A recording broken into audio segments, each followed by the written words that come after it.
नमस्कार दोस्तों, स्वागत है आप सभी का हमारे YouTube चैनल के ऊपर। देखिए दोस्तों, बात करने वाले हैं 21 फरवरी 2019 से रिलेटेड जो मोस्ट इंपॉर्टेंट करंट अफेयर्स बने हैं उन सभी के बारे में देखिए अपन बात करते हैं। देखिए आज का पहला क्वेश्चन है, एशिया का सबसे बड़ा एयर शो यानी कि जो एयरो इंडिया है वो कहाँ पर शुरू हुआ है। तो देखिए ये कहाँ पर शुरू हुआ है, बेंगलुरु के अंतर्गत ये शुरू हुआ है। रक्षा मंत्री जो निर्मला सीतारमण है उन्होंने बेंगलुरु के यलहंका वायुसेना स्टेशन में 5 दिवसीय द्विवार्षिक एरो इंडिया 2019 के 12वें संस्करण का उद्घाटन किया है। HAL यानी कि हेल के स्वदेशी उत्पाद जो LCA तेजस सहित 61 विमान शहर के आसमान में उड़ान भरने के लिए तैयार है। एयर इंडिया 2019 की टैगलाइन असंख्य अवसरों का मार्ग यानी कि the runway to a billion opportunity Air India 2019 की टैगलाइन है। एयर इंडिया 2019 अंतर्राष्ट्रीय विमानन क्षेत्र में व्यापार के अवसर को बढ़ाने के लिए एक महत्वपूर्ण मंच प्रदान करता है। इस समारोह के अंतर्गत इजराइल, अमेरिका, ब्रिटेन, जर्मनी, रूस और फ्रांस जैसे शहर हैं वो इस समारोह के अंतर्गत भाग ले रहे हैं। तो बेंगलुरु के अंतर्गत इसका आयोजन है वो किया गया है। नेक्स्ट क्वेश्चन आपको दे रखा है, नई दिल्ली में स्वायत्त पहल और स्टार्टअप रनवे का शुभारंभ किसने किया है। तो देखिए सुरेश प्रभु ने किया है। केंद्रीय मंत्री हैं सुरेश प्रभु, उन्होंने नई दिल्ली के अंतर्गत स्वायत्त पहल और स्टार्टअप रनवे का शुभारंभ किया है। स्वायत्त गवर्नमेंट ई मार्केट प्लेस पर ई लेन देन का उपयोग करते हुए स्टार्टअप, महिला और युवा सहायता को बढ़ावा देने के लिए एक पहल है। तो ये सुरेश प्रभु ने इसका शुभारंभ किया है। नेक्स्ट क्वेश्चन आपको दे रखा है, नारायणपेट और मुलुगु किस राज्य के दो नए जिलों के रूप में घोषित किए गए हैं। तो देखिए तेलंगाना राज्य के दो नए जिलों के रूप में घोषित किए गए हैं। तेलंगाना राज्य सरकार ने दो नए जिले जिसमें एक का नाम है नारायणपेट और दूसरे का नाम है मुलुगु, इसके निर्माण करने की घोषणा की है। अभी तेलंगाना राज्य के अंतर्गत जिलों की संख्या 33 है। नारायणपेट को महबूबनगर जिले और मुलुगु को जयशंकर भूपालपल्ली से बनाया गया है। तेलंगाना के तत्कालिक आंध्र प्रदेश से 2 जून 2014 को अलग किया गया था और उसमें केवल 10 जिले थे। अभी टोटल तेलंगाना के अंतर्गत राज्यों में अगर अपन जिलों की बात करें तो कितनी है, 33 है, जिसमें नारायणपेट और मुलुगु जिला है वो नवीनतम घोषित किए गए हैं। नेक्स्ट क्वेश्चन आपको दे रखा है, केंद्रीय मंत्रिमंडल ने गरीब ग्रामीणों के लिए लगभग 2 करोड़ आवास निर्माण हेतु किस योजना के विस्तार करने के लिए मंजूरी दे दी है। तो देखिए इसमें प्रधानमंत्री आवास योजना के विस्तार को मंजूरी दी गई है। केंद्रीय मंत्रिमंडल ने मार्च 2019 के बाद में भी प्रधानमंत्री आवास योजना ग्रामीण के चरण सेकंड के कार्यान्वयन के लिए मंजूरी दे दी है। इसके तहत सरकार ने वर्ष 2022 तक 1,95,00,000 घर बनाने का लक्ष्य निर्धारित किया है।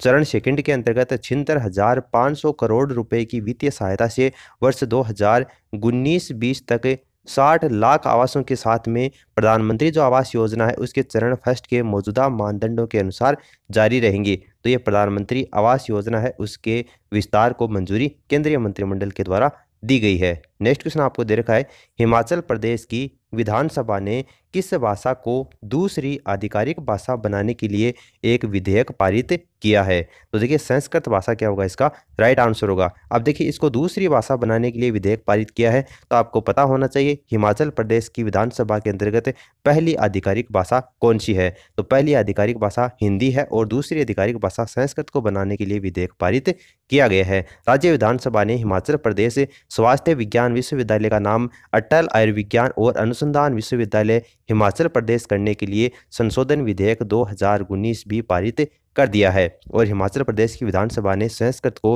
राज्य की दूसरी आधिकारिक भाषा बनाने के लिए राजभाषा संशोधन विधेयक 2019 पारित किया है। तो संस्कृत क्या होगा, इस क्वेश्चन का राइट आंसर होगा।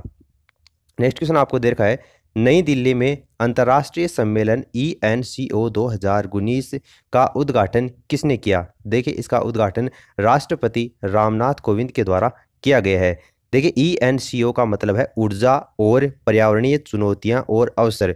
तो राष्ट्रपति रामनाथ कोविंद ने नई दिल्ली में 20 से लेकर 22 फरवरी 2019 में ऊर्जा और पर्यावरणीय चुनौतियां 2019 पर जो अंतर्राष्ट्रीय सम्मेलन और प्रदर्शनी का उद्घाटन किसने किया है, राष्ट्रपति रामनाथ कोविंद ने किया है। इस सम्मेलन में भारत और विदेश के लगभग 1000 प्रतिनिधि इस सम्मेलन में भाग ले रहे हैं। सम्मेलन के दौरान विज्ञान भवन कक्ष में एक औद्योगिक प्रदर्शनी का भी आयोजन किया जाएगा जो तकनीकी सत्रों के अनुरूप चलेगी। तो राष्ट्रपति रामनाथ कोविंद क्या होगा, इस क्वेश्चन का राइट आंसर होगा। नेक्स्ट क्वेश्चन आपको दे रखा है, क्राउन प्रिंस जिनका नाम है मोहम्मद बिन सलमान 20 फरवरी को नई दिल्ली पहुंचे हैं। यह किस देश से संबंध रखते हैं यह आपको बताना है।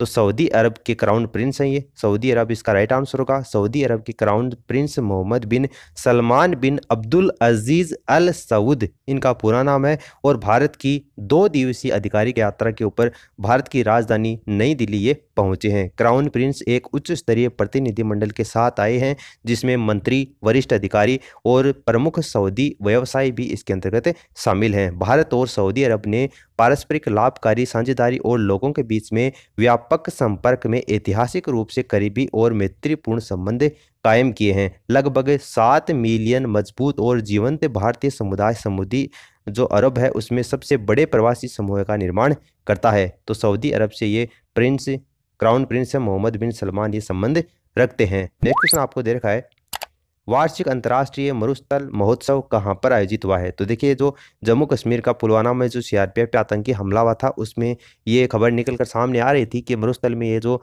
वार्षिक महोत्सव है ये फिलहाल के लिए स्थगित कर दिया जाएगा, लेकिन ये स्थगित नहीं किया गया है, इसका आयोजन हुआ है।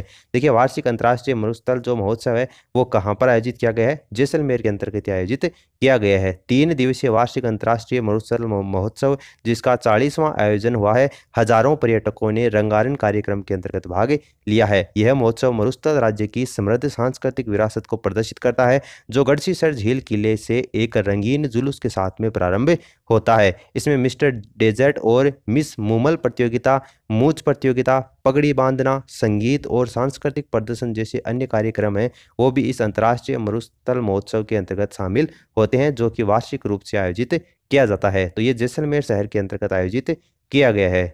नेक्स्ट क्वेश्चन आपको दे रखा है, IBBI ने लेनदान समिति जनता के विश्वास की एक संस्था पर कितने दिवसीय कार्यशाला का आयोजन किया है। तो देखिए, 2 दिवसीय कार्यशाला का आयोजन किया है।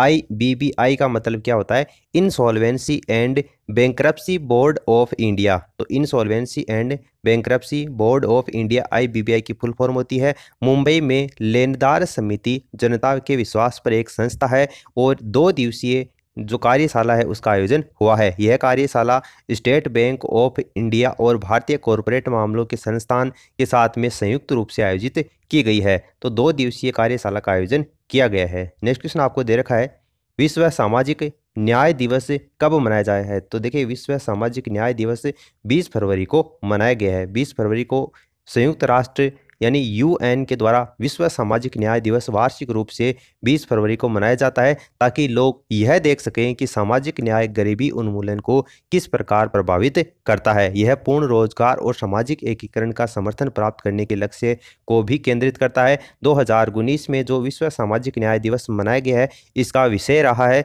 यदि आप शांति और विकास चाहते हैं तो सामाजिक न्याय के लिए कार्य करें। यह विश्व सामाजिक न्याय दिवस 2019 का विषय रहा है। संयुक्त राष्ट्र ने 26 नवंबर 2007 को विश्व सामाजिक न्याय दिवस को स्वीकृति दी और 2009 के अंतर्गत विश्व सामाजिक न्याय दिवस मनाना शुरू कर दिया गया था।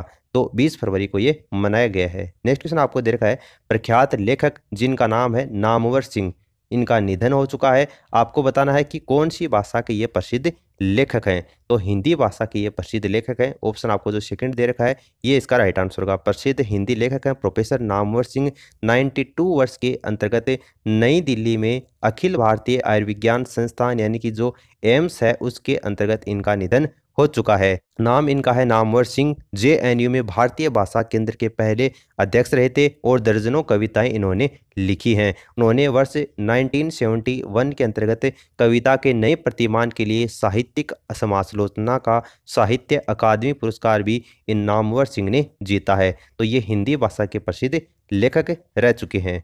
फिर देखिए, नेक्स्ट क्वेश्चन आपको दे रखा है, 7वें राष्ट्रीय फोटोग्राफी पुरस्कार किसके द्वारा प्रदान किए गए।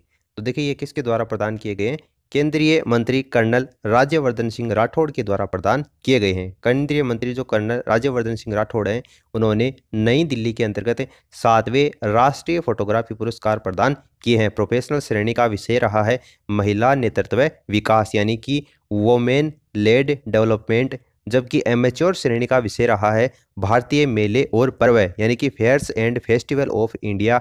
इन दोनों श्रेणियों का विषय रहा है। अब देखिए मैं आपको सूची दिखा देता हूं कि पुरस्कार को जो विजेताओं की सूची है वो किस तरीके से रही है। तो देखिए लाइफ टाइम अचीवमेंट अवार्ड है वो अशोक दिलवाली ने जीता है, 3 लाख रुपए इसमें पुरस्कार राशि निर्धारित की गई है। Professional photographer of the year का पुरस्कार SL शांत कुमार ने जीता है और 1 लाख रुपए की पुरस्कार राशि इसमें निर्धारित की गई है। Amateur photographer of the year Gurdeep Dhiman ने जीता है 75,000 रुपए, और स्पेशल मेंशन अवार्ड प्रोफेशनल किस किसने जीता है वो आप वीडियो को पॉज करके देख सकते हैं, और प्रत्येक को 50,000 रुपए की इसके अंतर्गत पुरस्कार राशि है वो प्रदान की गई है।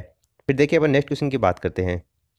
नेक्स्ट क्वेश्चन आपको दे रखा है, निकहत मीना ने स्ट्रेंजा मेमोरियल बॉक्सिंग मुक्केबाजी टूर्नामेंट में कौन सा पदक जीता है? तो देखिए उन्होंने स्वर्ण पदक जीता है। स्वर्ण पदक इसका राइट आंसर होगा। निकहत जरीन और मीना कुमारी देवी बुल्गारिया के सोफिया में स्ट्रेंजा मेमोरियल जो टूर्नामेंट है उसमें स्वर्ण पदक जीतने वाली पहली भारतीय महिला मुक्केबाज बन गई हैं। जरीन ने फिलीपींस की आयरिस मैग्नो के खिलाफ में 51 किलोग्राम वर्ग के अंतर्गत 5-0 से जीत हासिल की है, और देवी ने बेडमेटेव जो कि 54 किलोग्राम वर्ग के अंतर्गत खेलती हैं, फाइनल मुकाबले में एक अन्य फिलीपींस खिलाड़ी आयरा विलेगस को 3-2 से हराया है। मंजू रानी जो कि 48 किलोग्राम के अंतर्गत खेलती हैं, उन्होंने फिलीपींस की जोशी गेबुको को 2-3 से हराने के बाद में रजत पदक से संतोष करना पड़ा है। तो देखिए स्वर्ण पदक क्या होगा, इसका राइट आंसर होगा। इन दोनों ने स्ट्रेंजा मेमोरियल बॉक्सिंग मुक्केबाजी टूर्नामेंट के अंतर्गत स्वर्ण पदक जीता है। तो देखिए दोस्तों इस तरीके से 21 फरवरी 2019 से रिलेटेड जो मोस्ट इंपॉर्टेंट करंट अफेयर्स बने हैं उन सभी के बारे में अपने बात की है। वीडियो अच्छा लगा तो इसे लाइक करके मोटिवेट करें, अपने दोस्तों के साथ में इस वीडियो को शेयर करें ताकि उनको भी अपनी स्टडी में बेनिफिट मिल सके। चैनल पर पहली बार आए हैं तो सब्सक्राइब करने के साथ साथ में घंटी के आइकन को प्रेस कर लें ताकि लेटेस्ट अपडेट आपको समय समय के ऊपर मिलते रहें।